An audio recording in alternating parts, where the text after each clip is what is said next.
Press button. Hi, everybody.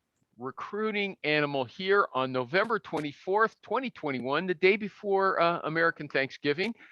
But we're an international show. We've got, I'm not supposed to say where Mario Karth is. He's somewhere, okay? But Nick Livingston, the guest, is in Costa Rica. Am I right about that? You're still down there? Yeah, Tamarindo. Okay. I've never heard of that. it. Is a beautiful area. And yeah, Michael G. Cox says he was in Mexico yesterday, but he's back in good old Texas today. Anyway. I was in Tamarind for, man, last time I was there was honeymoon, so a long time ago. Congratulations, Michael G. Cox. You know what? I just thought I'd complain about something before the show starts, really, okay? Somebody else asked, Paula asked on my Facebook group, okay? I'm driving 6 hours tomorrow to help my sister move. Any good YouTube videos or podcasts on recruiting? One person. One person said the Recruiting Animal Show. Last time it was also one person. It was Rich. This time it was, I think, Kevin Brown. He's okay. But there's some other shows that people suggested. Hung Lee, Matt Alder, Harvard Business Review, Higher Power. Never heard of it, I don't think. Talent Intelligence Collective, that's a mouthful. Riderflex, and this was advertised as super raw interviews with creative entrepreneurs. He's crashed again. Uh-oh. pay your bills, man. All right, so is he coming back? Start the show, Michael G. Cox. And there was another posting. Wait a sec. You crashed, Animal. You crashed for a bit.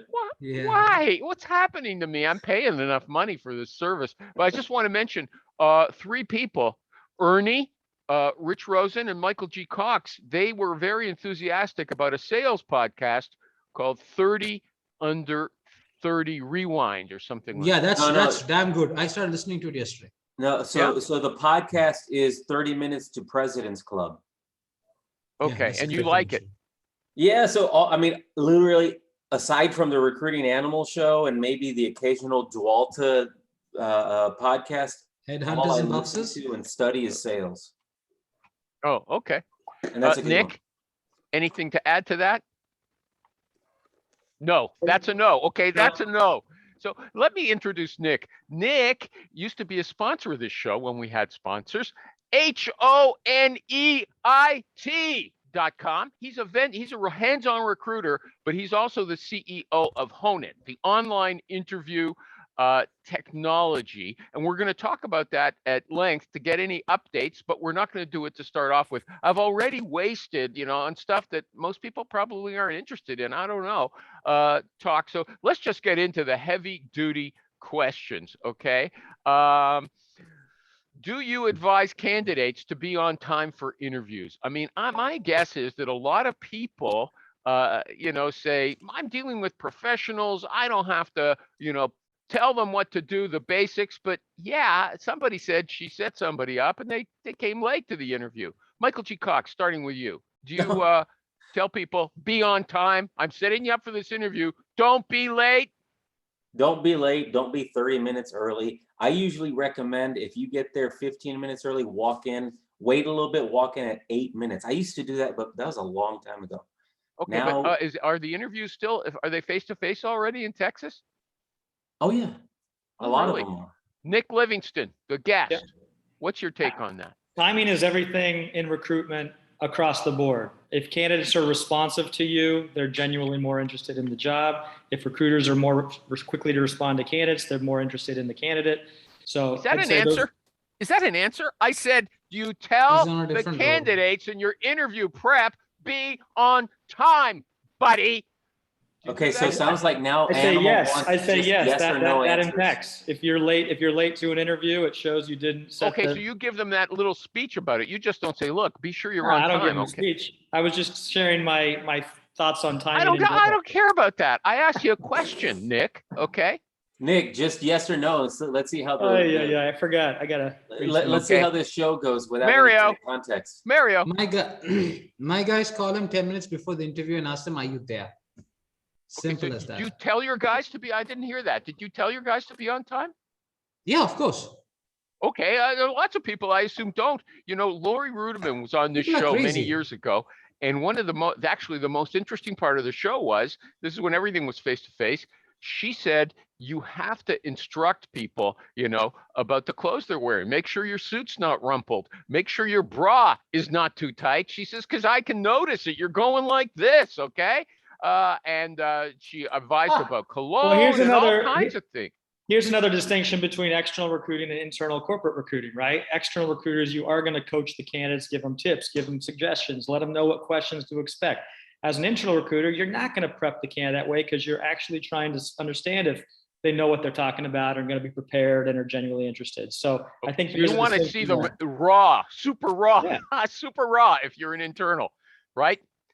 Yeah, there's that. Yeah, going from external to internal, there's that rush to make the hire at any cost to make your money versus doing what's best for the company. In that case, might be not making a hire when you as a recruiter see yellow or red flags. Now, everybody said, or Jerry used to say, not everybody, but Jerry used to say that recruiting animal has a weakness. He likes things to be black and white. And that's absolutely true. And now I'm coming up with this list of eponymous rules that are named after people. Eponymous means you name something after the person who started it. I've got 5 of them so far, okay? And I want to run them by you. I want to see what you guys think about them. You understand? Yep. Yes. Okay. So there's the Rich Rosen rule is the first one, okay? If the client is not cooperative, walk away. Everybody agree? Depends. What do you mean? White there. Well, what does that mean? Sometimes it can take some time to make a placement with the client. Now, I did that recently. Okay, there was a client who was not cooperative for almost 6 months. I told my guys to hold off, be patient. Work. What does not cooperative mean? That they won't respond in time? What is not cooperative? I think you remember last time I told you about a dumbass female I was dealing with.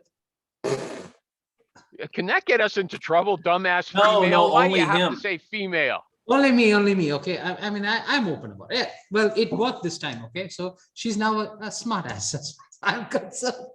I don't know what you mean. I'm moving on. Nick, okay.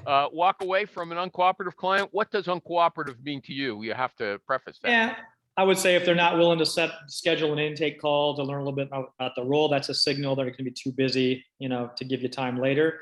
If they're not responsive to candidates you present or not willing to provide feedback, those are all signals it's going to be hard to make a close. I would say it depends on what else you have to do. Do you have other recs with more responsive clients? Focus on those. Okay. Michael G. Cox? Yes, right now, especially if it's too difficult to work with you or your organization, people aren't going to work with you or your organization.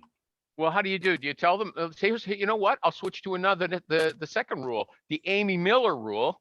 She says she's my guiding light on how to deal with hiring managers because she spells it out so clearly.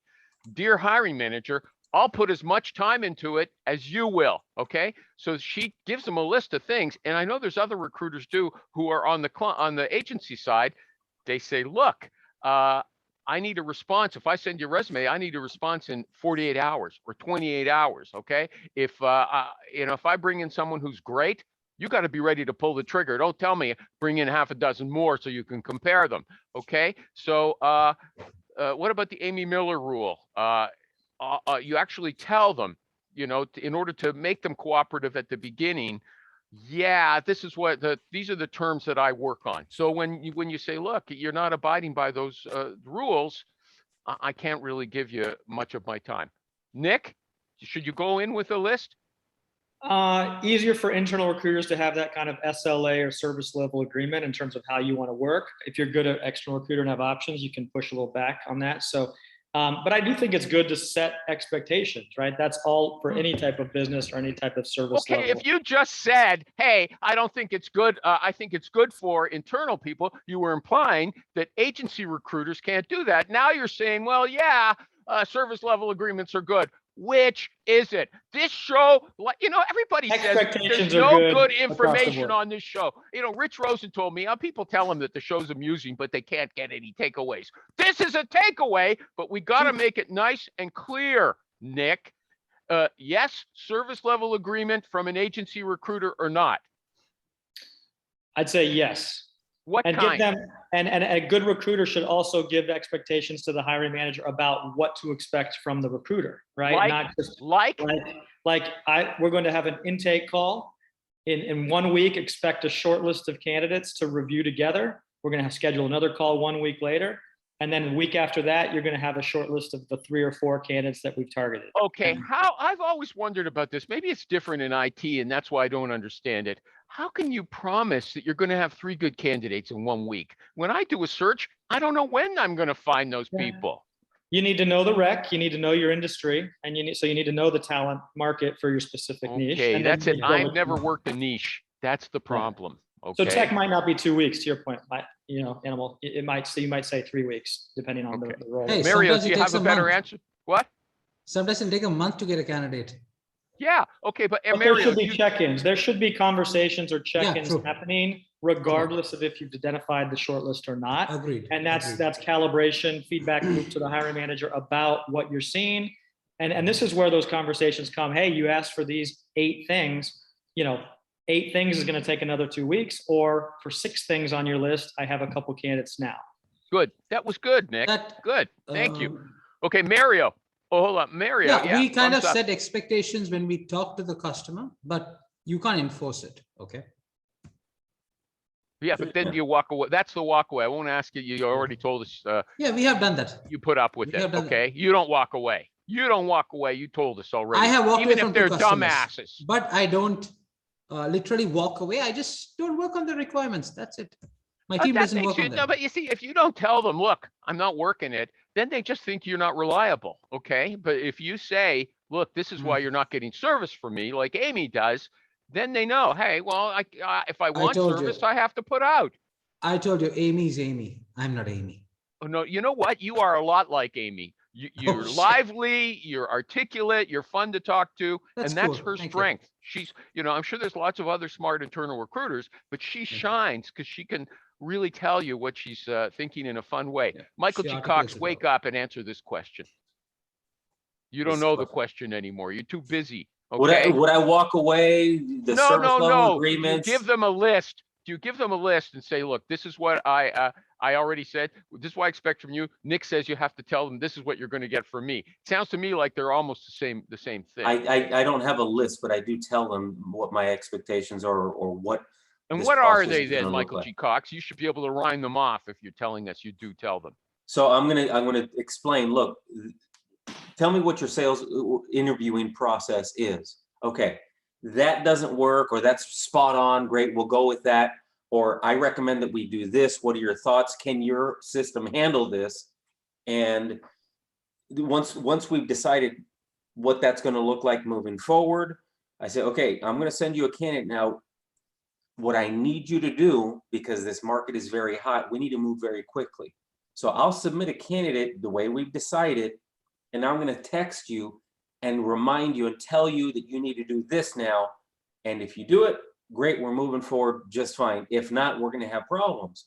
And I don't say I'm going to have problems with you.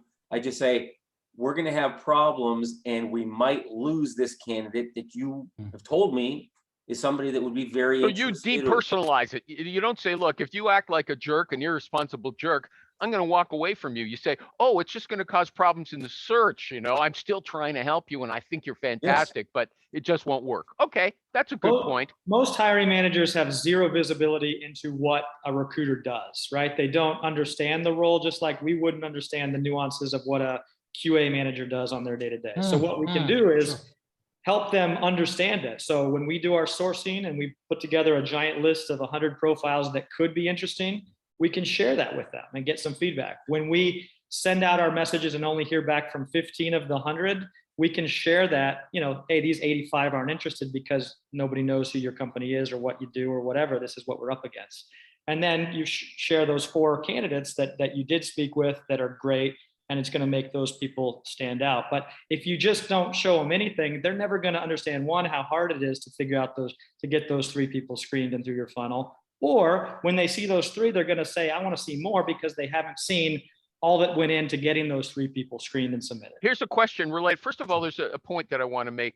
this is very similar to people who used to advise, look, you got to tell the hiring manager or your client what your process is. And I never understood that. But this idea of giving them expectations from them and commitments from yourself, that seems way more relevant. And that sort of the process is sort of explained in there. Like, I'm going to be doing this for the first week. I should come up with someone. Even if not, I'm going to check back with you. And this relationship process is what's described in detail. I see it as more relevant. But coming back to what you just said, Nick, you tell them after a week that, I can't remember exactly what it was, but that, this is why I don't have any candidates or whatever. It's a tough market. What if you come up with, it's a tough market and you come up with one good candidate? The person says, I want to see more so I can compare. Yeah, but this person does fit the profile. Would you say, look, you have to hire this guy? I'm not sure I can find anybody. There's nothing more sobering than sharing with the hiring manager the 12 people that responded and saying, I'm not interested. Right? Hiring managers think their job at their company on their team is the best opportunity in the entire world and have no context that those candidates are talking to other hiring managers with that job, with that opportunity. And so when you present to a hiring manager, hey, I reached out to these 20 people, 12 of them said, not interested. Those 12 that you liked. But these 4 are interested and available within 2 weeks. Would you give the hiring manager the names and companies and resumes of those or of those people, so the 12 who weren't interested, so he can identify them later on and approach them without you? You could choose to share the names and emails and resume and LinkedIn profiles if you want, whatever your spreadsheet has or however you share that information. I don't think it's a bad thing. I do. Yeah. Sharing the contact information, maybe not. I think it's all about transparency, though. I mean, at the end of the day, the same recruiters who are worried about candidates, going around your back and applying directly, it happens, sure. But those same candidates are going to be the same candidates that accept the job, change their mind, and then you're screwed further down the funnel. Okay, I'm going to mention another former sponsor, backdoorhires.com. Yeah. He says, okay, Michael G. Cox, go ahead. The closest I've come to that is I'll submit a candidate that I know isn't interested, and I'll tell them, hey, Nick, this individual is submitting them just to demonstrate the caliber of individuals that I've been speaking to about your opportunity. And this guy, he's not interested. And this is exactly why. For example, in Austin, Texas, an entry-level SDR, entry-level, maybe a couple months of experience. You have to tell us what an SDR is. Not everybody Sales development rep or business development rep. It's typically the low man on the totem pole. And sexist. Sorry. I just want everyone to know we're inclusive here, okay? And I'm not going to let Michael G. Cox. I'm not going to let Michael G. Cox get away with it and smear me. The lowest person on the rungs within the organization. It could be an animal on that totem pole too. Let's include animals as well on totem. That's right. Furries. Yeah, some people identify as furries. We should rename this show the Woke Animals Show. Yeah. So, back to it. Sorry. That sales development or business development rep in Austin, Texas, is now expecting, not just demanding, but expecting base salaries in the range of 65 minimum, preferably 75,000, or they're not even wanting to have any conversations. So many organizations, one client in particular, they're wondering why I can't find anybody for them. And I told them, hey, your base salary is under $50,000. And in that region, ain't gonna happen. Okay, but Nick, he doesn't just show one person. I'll get to you, Mario. He doesn't show just one person. He buries them in a dozen. That's what I'm saying. As many as you can, but I'm just saying, there was a comment on the Recruiter Network Facebook group today talking about, hey, this hiring manager, it keeps asking to see more candidates, right? It's probably because they don't know that you reached out to so many people who weren't interested or didn't respond. You're only showing the folks who opted in. Therefore, they think there could be an infinite supply of those because their job is so awesome. And so one of your solutions, I'll just come back to it again, is to make sure you touch base as you go, letting the hiring manager know, I've spoken to this many people. And just like Michael G. Cox said, this is the problem why it's not working. right? Yeah, they don't know what went into the funnel that, of the three that spit out. Oh, yeah. They didn't know how wide that funnel was and how No. far you reached, and to get those three. Okay, let's speak to True, now our true. friend from Virginia. Mario, Mario, Oh, MarioTheRecruiter.com. why the hell do you have to go talk about that? Okay, yeah, tell me. No, I'm asking you, what did you have any Oh. comment? I'm just letting you No, talk. I think we're experiencing the same thing here. We are looking for a configuration manager in Austin, Texas, and we have gone through 400 candidates. Believe me, one guy got the offer. 400 people. And One guy did got you- the offer. He Yeah. backed out. His clearance has an issue, so he doesn't take it. Okay, how long did Now- it take you? You were generating 400 names. How long did that take? My guys and I took 1 week and a half. Yeah. Okay, so you didn't have to. So at what point did you check back when you had that one candidate? I check or back on before? a weekly basis. I check back. See, we started at an 80K salary, and I told her, see, this is not going to work. 80K no one's coming From for. day one, or after you'd done some research in the market already? After I did some research, we But ran Mario, 1 week. Mario, Yeah. all jobs aren't the same. Like, talk about this client. True. Is it a sexy client, an unsexy client, a big company? It's a small startup specializing in clearances. I mean, in the So federal. super early, like pre. No, they have been around for about 5 years, 6 years. I mean, more than that, I guess. So they have raised money, or where kind of Oh, where they are are. Yeah, they are running pretty well. So, again, it's like you got to pitch that job specific to what, it's not just a configuration management job. Is True. it an early employee at an early stage company with equity? Is it a No. We company- don't. Unfortunately, Nick, we don't work with those kind of companies. Unfortunately, we work with federal contractors, right? So you know what it is. Yeah. So that, again, that's a whole nother challenge, Different right? In terms of the ballgame. client you're working with and what True. their sizzle is. Next question. Nick raised this one. It seems, I have to admit, it seems a bit odd to me, but obviously Nick knows more than I do. He's been an internal recruiter with NBC. Am I remembering correctly? NBC, He used to be with nice. MTV, music TV. Oh, MTV. MTV. Oh, cool. Okay, sorry. MTV, Cooler. nice. Cooler Yeah, at way one time. cooler. Okay. One time it was awesome. So he knows more than me, but he Hold pointed out. on. Hey, Nick, I'm curious, working for MTV with that kind of brand behind you, did that make people a little more interested to hear about opportunities? It was night and day, right? I came from external recruitment, working for some companies with no names. Some companies were big banks. I worked as an external recruiter supporting DoubleClick, which was actually quite exciting at the time. DoubleClick was one of the first ad tech companies that got acquired by Google. So that was neat. But then, yeah, moving to MTV, where I had a brand and logos, and Nickelodeon and VH1 and Comedy Central, depending on who I'm reaching out, I could talk about whatever channel. Yeah, huge. And so I sometimes see this, corporate recruiters with big brands and big logos behind them, in many cases, that's a different role than being an external recruiter like Mario working on a I'm glad federal Amy client. isn't here. Yeah, that's I what I wish wanted. Amy was here. I wish Amy was here. And I heard her show. I listened to that, and she makes some good points, right? Once you become an Amazon, you're now the devil, and there's going to be challenges with that type of success as well, right? So I get it, but for the most part, if a company knows your name and recognizes what you're building, so I went from MTV Networks to an early stage no name startup in Emeryville, California, and saw these complete side spectrum of that, right? It went to a hyper competitive San Francisco market. We weren't on we weren't on the BART, so it wasn't easy to commute from. We couldn't recruit people from San Francisco to go out of San Francisco. And we were building this weird, strange advertising technology that was hard to explain, and only a small segment of the talent pool even knew what this programmatic media buying was at the time, right? So again, uphill, trying to pitch software engineers and product managers about this small company, unknown, etc.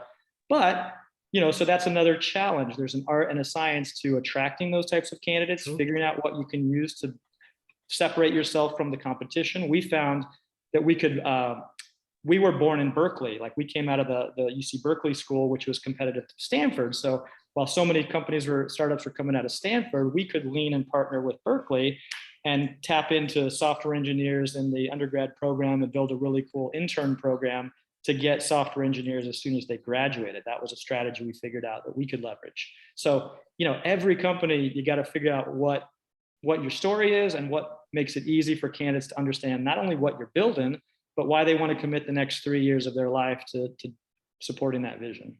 Okay, I was going to ask you something, but I let you talk so long, I can't remember. I can't remember more than 2 seconds. Okay. No, it was Oh, I about brand. remember It was what it like was. having a brand versus not having a brand. It's just My it's a different. my super ego told me, don't say this. It's not correct, but I'm going to say it. If I was MTV and I was a company that was trying to appeal to young women, I would hire a good-looking young recruiter like our guest today, Nick. Okay, Yeah, I definitely. would. I mean, you're Why nice. not? We got beautiful hair. You're good looking, and that was quite a while ago as well. You were their age. Okay, so I wonder if that was a factor. Okay, I just do. I don't think it was a factor. Oh, okay. You would deny it, so I don't. It would expect to it hear would be unconscious bias in his That's right. favor.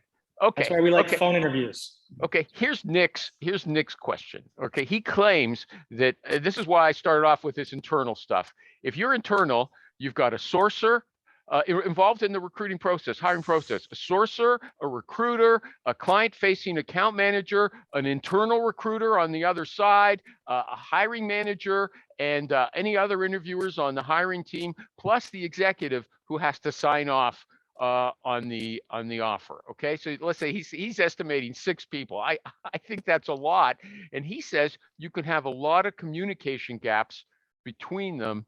That's an issue. This is beyond my ken. If anybody wants to address it, Nick first, that's fine with me. Nick, do you want to? You raised the issue. Yeah, I mean, and I'm looking at this as an external recruiter and then an internal recruiter who has to kind of, herd all these people together to try to give us an example of when you've run into this problem. Let's hyper focus this. I mean, even look at the gap or the disconnect between a sourcer and a recruiter, right? Or an external recruiter and an internal. Oh, yeah.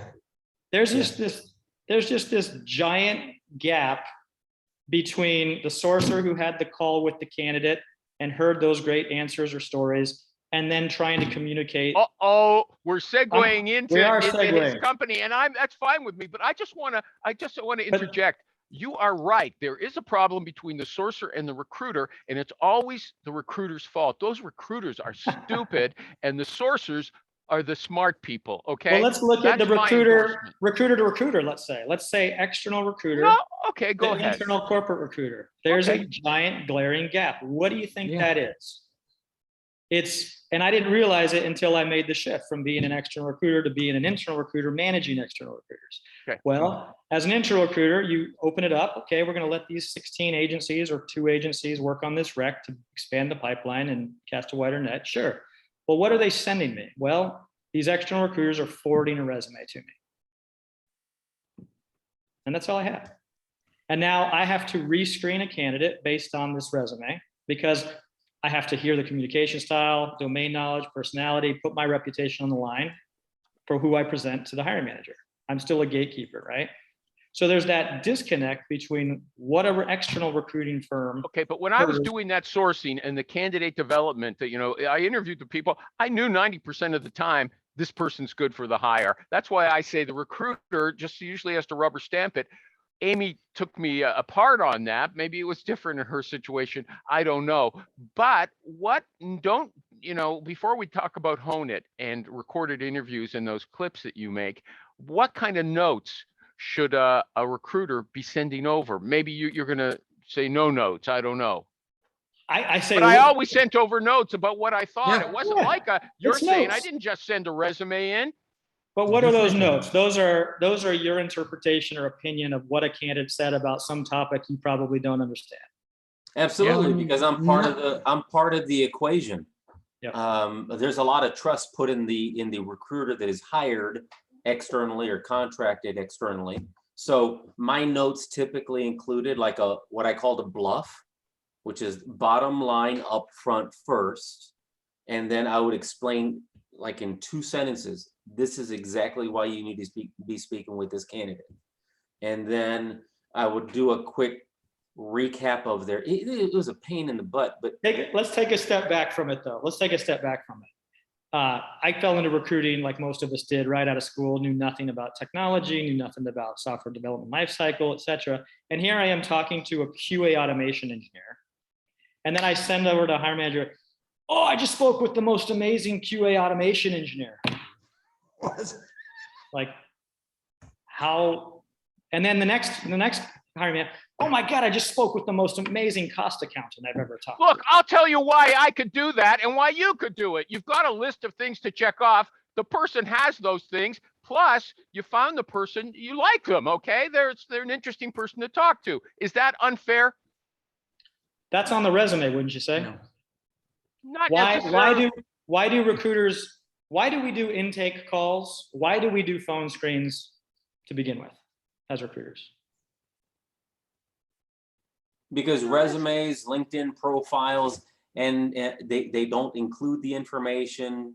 They don't have all that information listed. The screener challenges them on certain things, don't they? They ask follow-up questions. Mario, is there something you want to say and you're too polite? No. It's just thinking about the notes. A recruiter's job is to uncover. Let Mario say, give him a chance, okay? Yeah, go ahead, Mario. Yeah, sorry. No, we draft notes according to the relevance of the job. We get all the details pertaining to the job. And why are they moving? That's the criteria for us. Why are they looking for a job? What's the as far as we can gather, what we can dig out from them is why they are moving. Because in today's market, especially, if you don't know why they are moving, we're in for a heartbreak. We have experienced this. Actually, post joining the show, I started doing that. Okay, well, actually, Nick raised that as another question. You want to know how recruiters determine the aspirations of both the client and the candidate. But let's postpone that for a second. Nick, you were talking about notes. You want to come back to that? Yeah, but I think it goes back to like, why do we even do the intake call or the phone screen? It's to figure out what's not on the job description, because that job description has been cut and pasted 1,000 times, and it's just from the 60s. Pointless.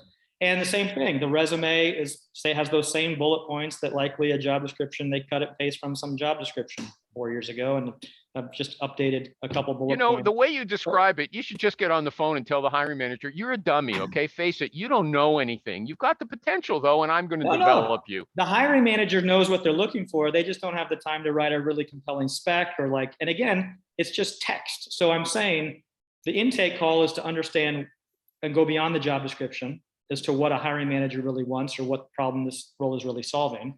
Similarly, that phone screen with a candidate is to go beyond the resume, figure out the aspirations of the candidate, situations that they've navigated that are tough to describe in a bullet point, etc. My question then is, that's data. What are recruiters doing to capture and communicate all of that information that's not on the job description or resume? I don't know. You tell me. I'm saying some do it very well. Others really do not.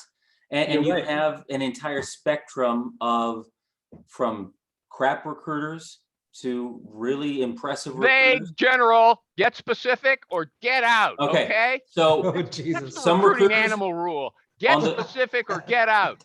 Go ahead. On the shitty side, they just submit resumes and say, I found one. Here's one for you for XYZ position. Yep. And then on the better side, you may have some interview notes that dig into what their skills are, how they gained those skills, the activities that they were engaged in, and how they're very transferable into the position. And then I've also seen some recruiters, they'll have the job advertisement on one side, and then they'll just basically go line by line across that boring job description. You said this, they have this. You said this, they have this, and just kind of like checking off boxes. And then I've seen on the very high end, some recruiters. I've seen one in particular that they dig so deep into, I've got your job description, but what does this person actually need to accomplish in the next 30, 60, 90, 1 year, all that, and then they turn around and they ask those exact questions. That's basic recruiting, isn't it? No, it's not. Yes, it is, but it's rarely done to the level that I've seen in that one example. Nick made a point of that. The intake session, you have to get the person to commit to it. So Michael G. Cox, what you're talking about for the really deep dive, how much time do you need for that? 30 minutes, an hour? What would you have to ask them to commit to? If it could be done properly and completely, I'd say about an hour. Nick, are you agreeing? Yeah, I mean, No. intake calls done That's a no. efficiently could be 15 minutes. I mean, it's really just, why is this an exciting opportunity? What problems is this person going to be solving? Why would someone want to do it on your team at your company versus the competition? Those 3 questions are enough to arm a recruiter to pitch a job and understand how this might differ. I'm more aligned with Michael G. Cox on that, although maybe it's because I don't understand anything and I need to pump them for basic info. Okay. Michael, I think you're right though about all candidate presentations or submittals are not equal, right? Yeah. It's very interesting. When I worked at a company in New York, it was a vendor management company. I talked about supporting DoubleClick, which was this really great ad tech company at the time, but we were the vendor management company. So not only were we working on the recs, we built the software that sat in between the client and all the 16 agencies that serviced that account. And so we got to see all the submittals. It was like this brilliant, unfair advantage, right? Yeah, rip off. So we could see all the 18 agencies and how they forwarded their resumes and, copied and paste, crap, hoping to get a hiring manager. Look at all the big range of experience that Nick has. Let's move into our advertising section, our not really advertising section. First, though, I want to identify the salesrecruiter.com. Raise your hand, Michael G. Cox, the super duper salesrecruiter.com. And I said last week that I'm so impressed by the fact that he bought a URL for somebody, theamazingzeller.com. Who's ever going to forget that? That was so smart. I hope he doesn't. I think it's a great website. I hope he posted uses it. I posted it today. Did you see it? No. I saw it. It was awesome. Yeah. Okay. Speaking Mario of the URLs, recruiter. Michael, your short link to this show is fantastic and easy to remember. I got it from Amy, Bitch Fest. She put the bitch in Bitch Fest. I don't know if she likes me saying that, okay? I was doing what Michael G. Cox criticizes me for. I was looking at her old postings, and I said, did you want this just to be a bitch fest? And I said to myself, yeah. Yeah, I do. Got it. I had to buy CA. .ca. Okay, I can get almost anything in .ca. Okay, MarioTheRecruiter.com. Is there some way you'd like to describe yourself? You work on clearance jobs in the U.S. mostly. IT-based roles, yeah, IT, yes. Cool. Okay. And Nick Livingston, the famous CEO of Honeit, HONEIT.com. Okay. It's online interview technology. This is the way I always described it. You go to the website, you call in, the candidate calls in, it records every word in the interview. The great thing is you can press a button at the start of an important question, and then at the end of the discussion of that question, it creates a little clip. You send it to the hiring manager. It's totally secure, and it can be passed around to anybody on the interview team. Nick just said something very, complimentary about me. Well, you're interviewing the guy and you don't understand a word he's saying. Well, he says, this is for people like me, okay? I don't understand what they're saying, but I can pass what they're saying directly on to the hiring manager, and she'll understand. It's for dumb recruiters. It's for people. It's all of us. It's all of us. I mean, it's all of us. Think about how many different marketing roles are out there, right? There's like 70 different. Before you go on to promote your stuff, Michael G. Cox wants to say something. Go ahead. If you don't know the job and what it does, all this tool is doing is expediting your ability to spam a client. No, I disagree. Is that going to make you any better? The thing is, the weakness is the person will give you. It's like shining a turd. You're right. Yes. Oh, he's so vulgar. Okay, sorry everybody. But he's worth it for the other stuff. Okay, but here's the thing: you're checking boxes. We just said that, and so you're checking boxes. And if the person tells you more that you don't understand, I think there's a good chance that you can pass on extra stuff that way to the hiring manager. Nick we'll give you a chance to get in here, but I think that and the thing is, you can easily create a clip. Now, he includes video as well if you want it. Is there anything I missed? And now you can address Michael G. Cox's objection as well, and I'll give you another one after. Yeah, no, I mean, it's Honeit interview technology helps recruiters schedule their calls, talk to candidates anywhere, capture all the rich information from those calls, and share the key moments, whether that's an intake call with a hiring manager. Address his objection. Michael G. Cox is here. I want you to face him down on this. Bring it, boy. Most recruiters are using some combination of Calendly and Zoom and their telephone and their VoIP system and a CRM, and then they're submitting via email. right? Correct. I didn't True. say ATS in there once, did I? ATSs are like painful drop down, like it's everything but schedule. You're wandering. No, I'm just framing this because it's like we Answer use his all of these question. offline tools. Answer his statement. Reply to it. So, question. In the I'm gonna hands flip of it back at a you. terrible What do you recruiter, this think? doesn't What's make the him any difference better. between a recruiter phone screen and a hiring manager interview? You The tell hiring me. manager is going to be more precise, right? Why? Yeah. Why? Because he needs the person to do the job. Wait, what does he do? What is the hiring manager doing different in the interview than a recruiter might be doing on a phone? She understands the job. She can do better follow-up questions. That's what it is to So determine. they're asking better questions. Yeah. And they understand what a good versus great answer is. Yeah.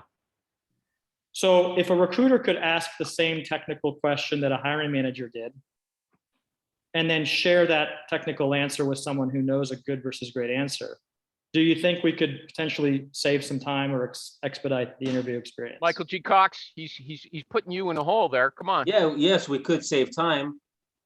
But again, I go back to, if you don't know the job, you're going to start spamming this individual with a lot of shitty candidates, and maybe you'll get lucky. And unfortunately, far too many recruiters are depending on I wouldn't disagree with that statement. If your recruiters doesn't know what they're doing, yeah, sure. There's no tool that's going to help an incompetent person understand what a QA automation engineer does. And I don't really understand Michael Cox's objection. He says if an idiot is using your tool, it's going to be no good. Okay.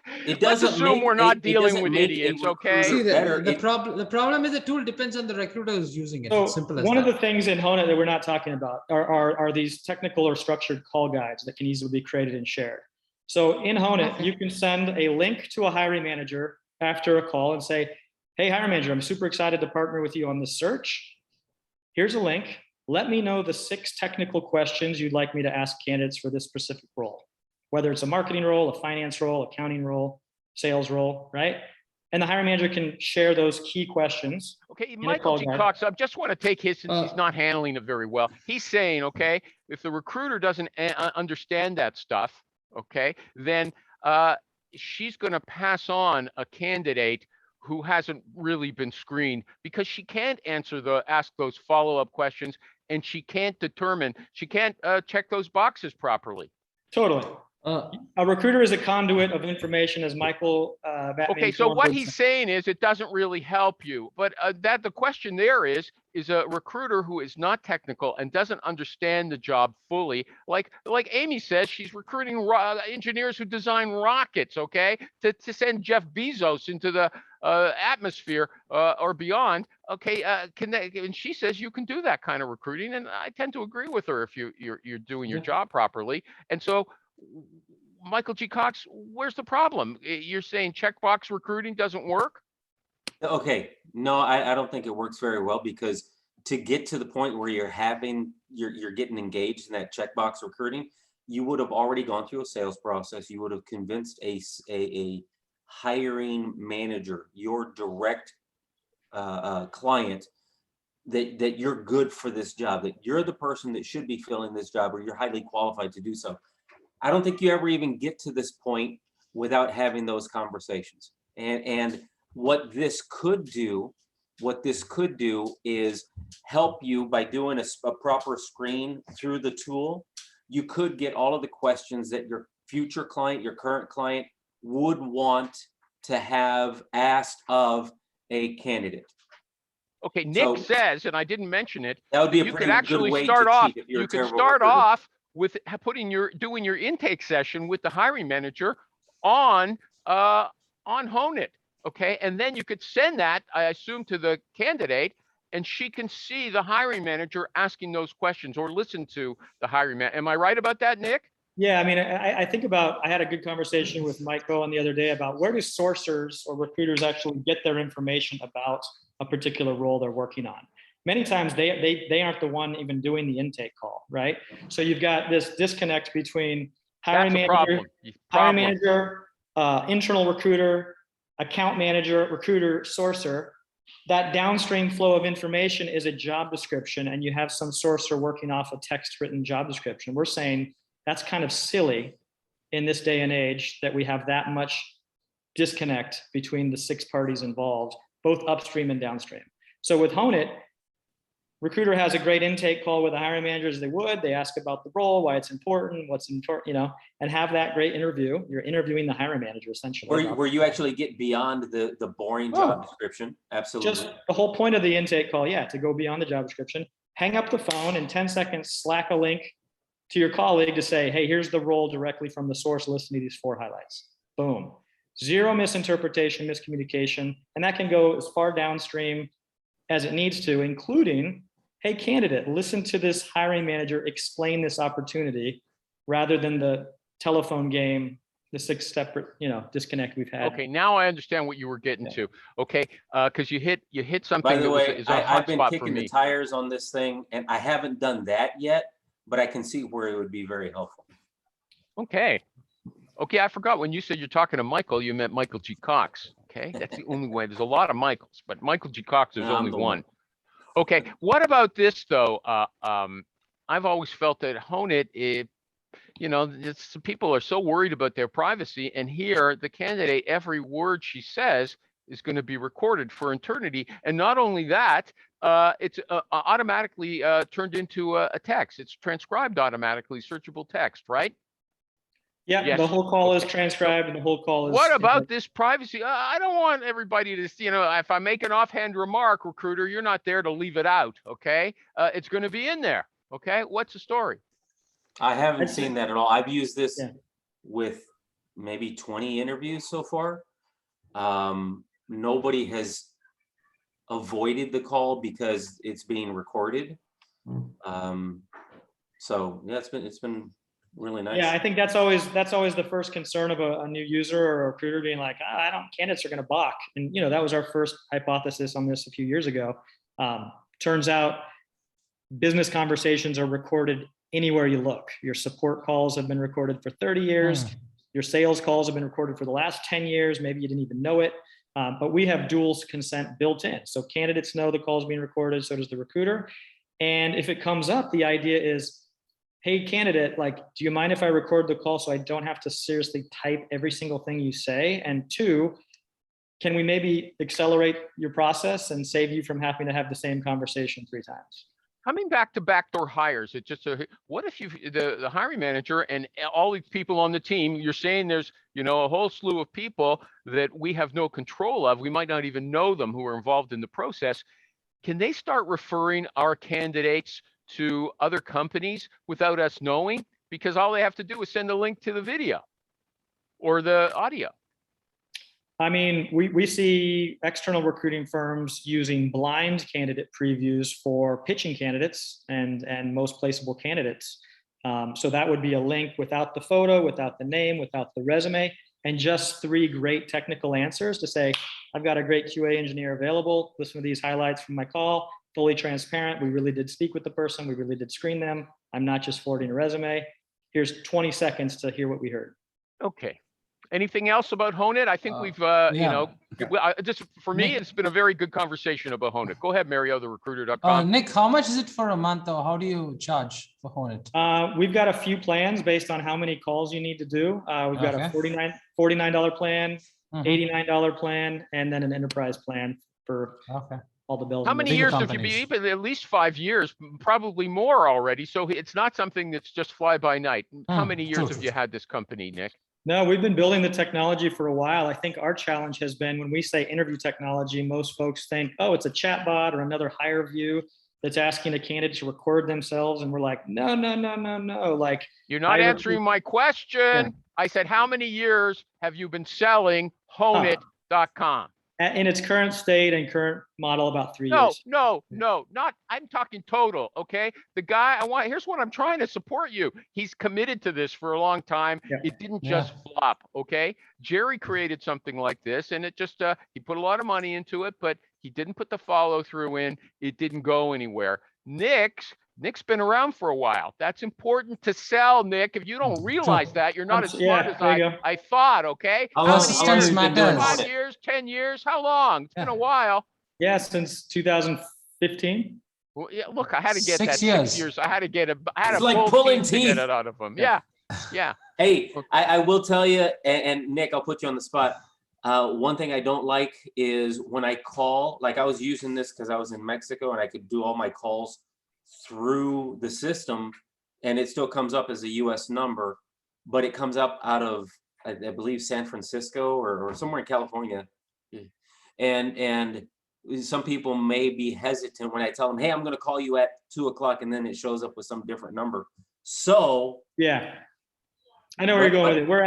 We're working on that. Each user can have their own, number that you can text from, make calls from. Awesome. So one more question, Nick. Now, the $50 plan, the 49 plan, I mean, how many calls do we get with that? If you don't mind me just asking, because I don't see any details on your website. I was actually looking through it. Yeah, right now it's 500 minutes of transcription. Okay. Yeah. Okay, cool. And mainly it's very useful for MPCs, right? Great for that. Also, internal corporate recruiters use blind candidate previews for diversity and inclusion. You hang up the phone, share a few highlights to remove personal information to reduce bias. Right. Okay, cool. Oh, really? Okay, that's important to know. Okay, hey, that is important. Nick, I got to say, I have been very impressed with it. And before having done the 14-day free trial thing, I didn't think it was nearly as powerful as it is. What an endorsement. Okay. Dude, that was, yes, that's an endorsement. Because I can do scheduling from there. Now I don't send my Book Like a Boss one. I send the Hone It link, and it books and sends reminders and text messages. And then how much is Book Like a Boss? How much is Book Like a Boss? Book Like a Boss. How much is it? How much is it? I got it through AppSumo. I know. I think it's $125 a year. Yeah. So yeah, that's what we're saying is like a lot of recruiters are paying for all these disparate tools: Calendly, Zoom, VoIP, CRM, and then they're still having to spend 30 minutes to type up a submittal. And Mario, I think that's one of the biggest time savers is you hang up the phone, click a couple buttons, and you've just saved 25 minutes. I think once you get good with it, I've gotten it down to like 5 to 7 minutes right now, and that I have to do some editing.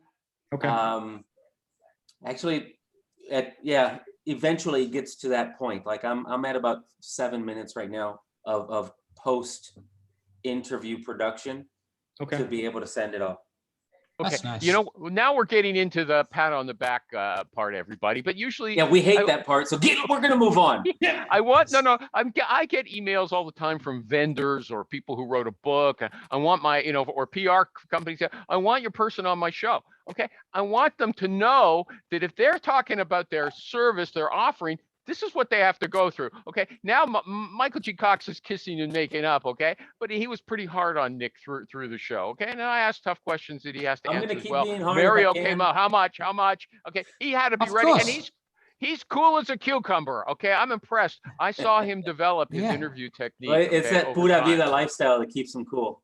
Okay, yeah, I use the tool, right? I'm a recruiter, and we built something that it's to solve our pain. It's not someone else telling us. Okay, yeah, okay. I don't need your violin. Okay, we've only got 5 minutes left. Okay, I thought we handled your stuff very well. Okay, I'm patting myself on the back. You people who don't recommend the show when people ask for a podcast. Okay. Hey, I recommend the show. Come on. Yeah. Okay, or people who say there's no content. Yeah, there's content. Okay, give me a break. Hey man, we got 5 minutes. Do you want to do the AppSumo thing? Yes, that's what I'm coming to. We had a perfect segue. We talked about Book Like a Boss. Okay, AppSumo is a place where software companies that are new and are not well known, they'll go there, advertise their stuff at a good rate, and they have to pay a big percentage of any sale to AppSumo for hosting it, but you can get good deals there. Michael G. Cox is a regular viewer. He keeps track. Tell us what you've purchased lately and review the stuff. Well, I haven't purchased anything lately, but what I have purchased and what I have used quite a bit, Flixier, Hippo Video, which allows me to screen record while I'm in a little bubble, and I can record myself talking to a candidate or prospect, either candidate or client. I don't understand what he's saying. Hippo, HIPPO.com? hippovideo.com. Okay, they can check it out. And the first one that you mentioned was Flixier. I bought it because you told me to buy it, but I didn't get a good price on it. Okay, and I haven't used it yet. Well, the problem with I don't know if it's a problem. The thing about AppSumo is if you don't get it before it expires, you might never get it until it comes back onto AppSumo, and that'll happen right sometimes. now. This reason I wanted, there's a Black Friday sale right now, and so they're bringing back stuff that's gone, the favorites, the most popular. But you also have to be a member, so it's like, I don't know, $100 a month. I'm sorry, $100 a year. No, you don't need to be a member. Nothing. You're wrong. You get extra stuff. Trust me. Yeah, true. You are a member. Okay, So I didn't even know I'm a about member. I get there are lots of them that come back that you will never see because you're not a member. Oh, so like Book Like a Boss, if it comes back, it probably won't be available to individuals that are not members. Okay, you can go to their website and buy it for an extra, for the money that's cost you to be a member. You could just go to the website and buy it. Maybe it's still worthwhile to be a member. No, because here's the thing: if I pay $100 a month for AppSumo, I'm sorry, $100 a year, not a month. Okay. And I replace Calendly, which frankly is weak, and I replace it with Book Like a Boss, which has way more capabilities and just the features are light years ahead of Calendly. Didn't you say you replaced your Book Like a Boss link with the Hone It link though? Yeah. So one thing I did like about Hone It is that now I can send the link, and when they're scheduling, I can actually include a video, which is nice. I can speak to them before I speak to them, so they can watch that. I've used things to replace like social media postings. Sometimes you can buy an app that is going to do all of your posting scheduling for you. I replaced that with Publer.io. Spell it, please. Publer.io. I replaced a CRM with SalesFlare, and SalesFlare is amazing. Is it? I bought it for $40 US a few years ago. I haven't used it yet. Exactly, it's amazing. And then I bought Wishpond. something. I bought Snap Downloader for $20 US. That's 26 Canadian. Okay, so I just want to say snapdownloader.com. If you want to download video and audio, it does it from a lot of sites. What else? Is SalesFlare still available? Any idea? SalesFlare, no. Yeah. Here's the thing. I'm going to give you a cheat on how to still land the SalesFlares and Book Like a Bosses and all that stuff. I also got Wishpond, which is quite possibly, definitely replaceable. For what I'm using it, Hone It does replace that. But Wishpond I paid again like 40 or 50 bucks, and I got a lifetime deal with it. You can actually build websites with it, just real quick landing pages and things like that. And I was using that for my NPCs. So hey, client, here's a link, and it takes you to a website, and that website has all the candidate information. And how does Hone It replace that? You do the interview? Now I can do an NPC through Hone It, and they can actually hear from the candidate and see a resume that and strip and Hone It allows you to strip all the identifiable stuff. Nick said, is that right, Nick? Yes. So another one is okay. Go on. Last one. Another one is continual.ly. So continually, which is basically the chat bot on my website. We'll continue next time. We're running out of time. Okay, we'll do. You don't have to tell us. You don't have to blow your load in one show. Now, if you're looking for one that may be expired and people are talking about, like SalesFlare, you can go to. There are a couple of different places on Facebook where people bought them in mass and now resell them. It's going to be much more expensive, but you'll only pay one time and never again. So I'm still looking for Hone It to be on AppSumo, so that I only have to pay for it one time. Hey, let's go direct to the source. Hey, Animal, can we do an Animal discount code? Sure. Yeah. Go ahead. So if anybody signs up for a free trial and lets us know that they hear about us through Recruiting Animal, we'll give a 10% discount and just, is it on a monthly basis? Huh? Yeah, we do month-to-month subscriptions, cancel anytime. Yep. Awesome. Okay, Okay. I'm going to end the show. Nick, I got to thank you. You've been a great guest. I really enjoyed Thank it. you, Michael. He's a Lot of fun. regular. He's a semi-regular, okay? And he's a friend of the show. Michael G. Cox, thesalesrecruiter.com. Mario, therecruiter.com. Americans, those two guys, right? Not us, not you and me, Mario. Yeah, we're not American. We don't pay But they're Americans. taxes. Have a happy Thanksgiving. Happy We have a Thanksgiving, guys. Thanksgiving, but we don't blow it up. I was talking with a friend of mine who's from India. He's in Canada. He was telling me those Americans like make a big deal of everything. Well, okay, let them do it, but we don't. We're more modest. Okay. Thanks, everybody. Bye-bye. See you guys. If Bye.